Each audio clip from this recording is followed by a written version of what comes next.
all deals worth taking? Now, if you're a savvy business owner or you're more experienced, you know that not every good deal is a deal you actually want. Not every customer is someone you actually want to work with. Today on the show, I'm going to be talking about a $14,000 deal that I walked away from just a couple weeks ago, diving into some things that I learned from it and why I decided to walk away from that deal. Getting more into the conversation with that, we're going to talk about some things you're going to want to know when it comes to pricing out your stuff and making sure you have the right buyer and the right people that you're going to work with. And if you're checking out the podcast for the first time, hey, my name's Blake Benz. I'm the host of the Good Advice Podcast, and I appreciate you tuning into the show today. You could have moseyed on to any podcast out there, but you're listening to this one. So thank you for listening to the show. And of course, if you want to support the podcast, you can always check out our Patreon, patreon.com/goodadvice. Or if you're a business, you want to advertise on the show, you can always reach out for that as well. Speaking of, before we jump in, here's a quick word from one of the businesses that sponsors the show. Check this out. We'll be right back soon. Do you ever feel like your payment processor is robbing you blind? For some of us, it's not blind. We look at the amount of money that's going to our payment processor month after month, and a lot of times we ask ourselves, is there a better way? I'm making good money, yet so much of it isn't actually ending up in my pocket. In the world of payment processing, in many cases, it's a cashless world, so you have to have a payment processor you can really trust. I personally am a big fan of Brad Norwood, who's the owner of PrimePaymentsUSA.com. Brad's a business owner himself. He knows all the challenges that come with running a business. More importantly, he knows the value of an individual customer. See, some of these bigger businesses, they're all about scale. They're all about bringing in as many customers as possible. But do they know your name? Do they know your business? Do they know what's important to you? In many cases, the answer is no. And in worst cases, they're just looking to get as much money from every transaction that you work hard for, which really doesn't feel too good. So you got to reach out to Brad Norwood today and understand how he's doing business and why it can save you money month after month. More importantly, you might even ask him about his zero-fee payment processing that he's offering to a select few of people. Go to PrimePaymentsUSA.com and start putting the money that you worked hard for back into your pocket. So I'll be really candid in that I really dislike episodes like this. What an interesting thing to say, I guess. Let me rephrase that. That's not correct, actually, because it's kind of like, as I was saying that, I was like, well, if I don't like this, why am I actually recording this? And that's not true. It's like when someone says like, hey, sorry to bother you, and then they bother you, and you're like, well, if you're sorry to bother me, are you really sorry or are you not sorry?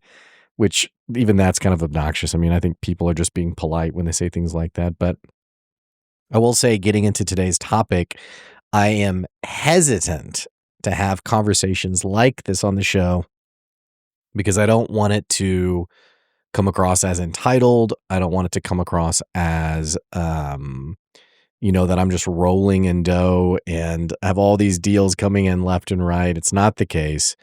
I work for every deal I get just like you do. And sometimes the money is there. Sometimes it's not. Sometimes there are very big deals that are there. And sometimes there's not any deals that are there. But I do want to talk about this deal in particular. Now, getting everything out there, this was an agreement that was done verbally. Certainly, the customer could have walked away if we had moved forward with the conversation. So it's not like we had an inked contract or anything like that. Getting all the disclaimers out there to be totally candid and honest as possible. But essentially what happened was I had a customer reach out, and this is a customer who needed some help with their marketing. They needed some SEO work, and they needed to get more consistent leads for their business. What I quoted him was $14,000 for the year, and it essentially worked out to about $1,250 a month. And if you've listened to the podcast long term, you know that I'm a big fan of candidness. I'm a big fan of being as direct and honest as possible. when it comes to being transparent around price. So, one of the first questions and parts of our conversation, of the sales conversation, was, hey, are you comfortable with a $14,000 price point? Is this something that you're willing to spend? Does that match your expectations for what you're going to be spending on marketing this year? Let's talk about it more in detail. And right off the bat, he was like, yep, that's exactly what I was envisioning. We're on the same page. Let's take this conversation further. Now, that's not to say that people aren't always candid. I mean, the number of times I've been on a call with someone and I've said, hey, this is the price. Is that what you want to spend? And they're like, yes, that's exactly what I thought it was going to cost. And then come to find out they don't have any money, or they don't have any cash flow, or, they were embarrassed to say that they couldn't afford it. Who knows what could have happened in this situation. So, all that to say, going off of the verbal agreement of let's maybe work together. Essentially, what happened with this customer was they were a new franchisee. They were signing the papers that day to become a franchisee for a national brand. And one of my questions around the marketing for the business was, okay, who's going to own the website? Who's in charge of the website? Who's in charge of the marketing? Is there what approval is involved there from the national office? What are all the things that the restrictions on the business that we're going to do to get you more sales? And I already knew that some franchises out there have, deliberate rules around their marketing in the sense of, here's certain types of things that have to be put in the copy, or certain parts of the, branding, colors, things like that. But what I wanted to get to the bottom of was, hey, help me figure this out. What does the actual process look like in collaborating with your national office? And as he put it, it was, yeah, I mean, they've pretty much given me free range, or it seems like maybe free range to, do whatever I want to do with this thing.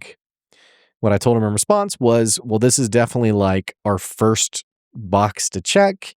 How about you go back to your national office and make sure that there is full, range of motion and full autonomy in making these marketing decisions.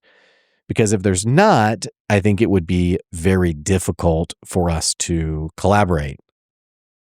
Anyway, we have this conversation. It's a great conversation. We get off the phone, and let me see if I can pull up this email here. Where is this?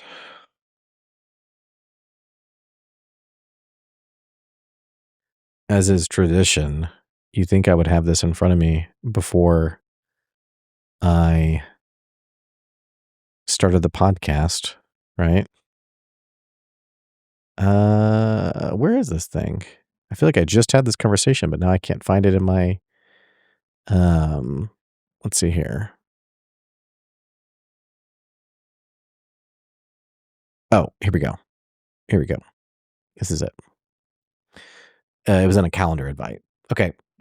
So right after we have this conversation, about 10 minutes after the conversation, he emails me and says, hey, just got off the phone with our corporate office, and they are essentially wanting to be involved in all the marketing.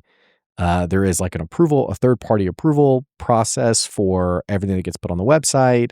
It all has to go through this approval of a portal that you have to put changes on and submit for approval. And if it gets approved, it gets put on there.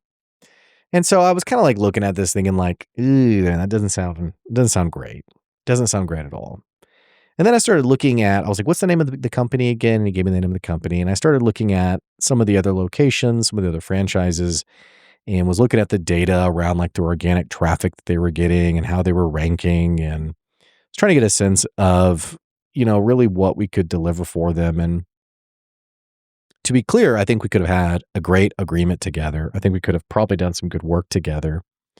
But ultimately, I fired off this email back to him about 45 minutes to an hour later, after I'd kind of looked through it enough and gotten a good enough feel about it. So I send this email, and it says, hey, buddy, I don't think it's a good fit. Just looking at the rankings and looking at all this other stuff, I'm not confident I could drive you the results that I'd want to guarantee us working together. and I gave some suggestions going from here. And I said, I think this is probably going to be the best advice for you and your dollar. I don't think it's a good investment for you. If we have an opportunity to work together in the future, let me know. Essentially what I told him. And then I posted about this on Facebook, and one of these, I think I put it on Facebook, and this customer responded and said, our prospective customer responded and said, yes, I really appreciate you being honest, or something to that effect. I can't remember. So I want to talk about why I made this kind of decision and what you need, the insight for you as someone selling your services.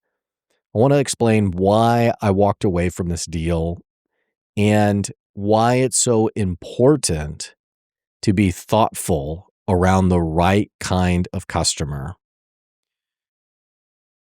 I'll give a few examples with this, and then I'll break down why this is so important. Someone, I think it was one of my first podcast advertisers. I think it was podcasting.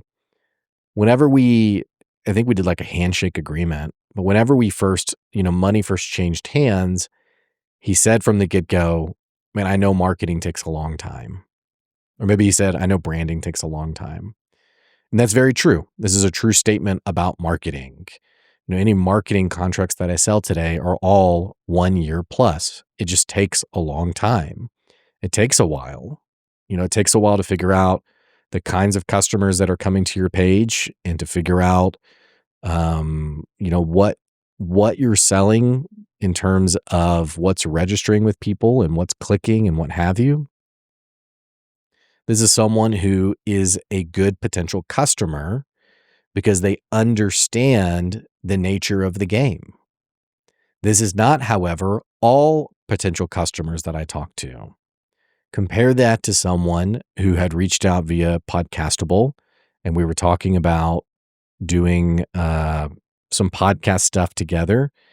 And he said, okay, well, I think the way he put it maybe was something like, how long before the show goes viral, or maybe he said something like, and are you going to be tracking if it does go viral or something like that? And I was like, I think I kind of talked him out. I was like, well, I mean, it may not ever go viral.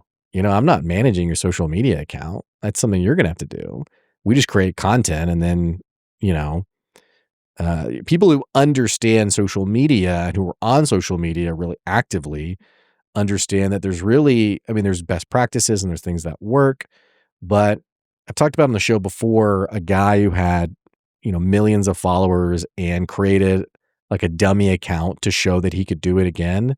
And he couldn't do it again. He couldn't recreate the success, even putting tens of thousands of dollars into high production, high quality content. So there's a difference in these two kinds of people, and it's neither one of them is necessarily any better of a business person than the other. Only that one of them is maybe a little bit more experienced in what they're paying for versus the other person. And so someone says, okay, I know how this works. I know how marketing works, versus the person who maybe doesn't know. And it's not because they're ignorant or stupid or anything like that. It's just, they just may not know. So as an aside, it's a good opportunity as a business provider to educate your customers and let them know what the process actually looks like. Someone calls me and they say, I had a guy who called me for good advice sometime last year. And I think he was doing maybe around $500,000 in revenue. And in like the very start of the conversation, he was like, so we're going to get to, I want to get to $1 million in revenue. How fast are we going to be able to do that? And we were talking about like a 6-month, a 6-month agreement, which nowadays I don't even do that short term anymore. But anyway, he said, yeah, so how long is it going to take for us to get to $1 million? And I was like, dude, I don't know. I don't even know if you'll get to $1 million. It's largely, I'm not going to be running your business. It's largely contingent on where you go from here. And I think sometimes that kind of transparency and honesty I don't want to say it hurts me long term. I think sometimes when you're upfront with people, it saves you the burden of a difficult customer. And when I say difficult, I don't mean necessarily a high maintenance customer. Sometimes it saves you the pain of someone who, despite how polite they are, the circumstances have set you up for a failure of a gig. So understand, for example, someone who pays you for a service, but they're not going to do the things you tell them to do. Or, they're not going to follow through, or they're not going to, whatever it is, they don't do the things that, a successful customer does do. No matter how great they are as a person or as a human being, there's never going to be a 5-star review waiting for you at the end of that customer because they're not willing to do the follow through. So sometimes working with people means getting to the bottom of what this relationship is going to look like. And do they have an accurate understanding of the agreement, of the exchange of goods and services? It's like, by the way, whenever you read like the Amazon, have you guys ever seen this? Like where someone leaves like the Amazon review or the Google review. I'll say Amazon because it's just an easier example. But it's like they leave a review and they're mad because the product didn't do what the product never said it did do. So like, I buy a lot of, I was about to say I buy a lot of cookware. I don't buy a lot of cookware. I look at a lot of cookware on Amazon, but you'll see like stainless steel pot, which a stainless steel pot is not stick proof, or what do you call it? Is it stick proof? I don't know. It's not Teflon. It's stainless steel. And you'll see like a 1-star review where someone says, my egg stuck to the bottom of the pan. It's like, well, it's not Teflon. That's not what it was from the get-go. And yet the person leaves the 1-star review. I would hate for you and your customers to have your customer leaving you the 1-star review when they didn't understand what this should have looked like from the get-go. I had a customer years ago, probably about 4 or 5 years ago. Not a great customer. It did not turn out very well. And it wasn't until afterwards, when I was talking to a friend of mine about it, that I understood, okay, I should have had a conversation on expectations because this person and I had very different understandings of what us collaborating was going to look like. And I've talked about that in depth on other podcast episodes, so I won't belabor it here today. But sometimes you really do deliver a great service. You just, the expectations aren't clear, or, your role isn't clear. I mean, I had a customer really early on who he hired me from a consulting side of things. And I just noticed he always did the opposite of what I recommended. He always ended up doing things that I said, I don't know if I would do that. And then finally, after like 9 months, I was like, I don't know if this really makes sense for us to work together. This doesn't really seem to, it doesn't seem like it's benefiting you at all, And you're getting into these pain points that you would have avoided if we had just, followed through with the strategy. So becoming a great provider, becoming trusted in whatever your area of expertise is, it is about acumen and it is about experience, but it's also about finding the right kinds of customers. It's why whenever I sell to someone, one of my first validating questions is, hey, have you ever paid for a service like this before? And then someone might say, no, I've never hired a consultant before. I've never done X, Y, and Z, or never paid for marketing, or, I don't know what it is. But they may say, yeah, I've never done that before. That's an opportunity for me to get on the same page of like, what are our expectations? Or they might say, oh yeah, I did. They were They were awful. They were horrendous. And that's another opportunity for me to say, oh, really? Well, what was horrendous about it? Oh, well, and so if someone says like, man, we worked together for 2 weeks and they didn't get me any sales. Well, then I'm like, huge red flag about you. All this to say, asking questions like that can be really valuable for figuring out the expectations this person may have and making sure that they are aligned. So going back to this customer in particular,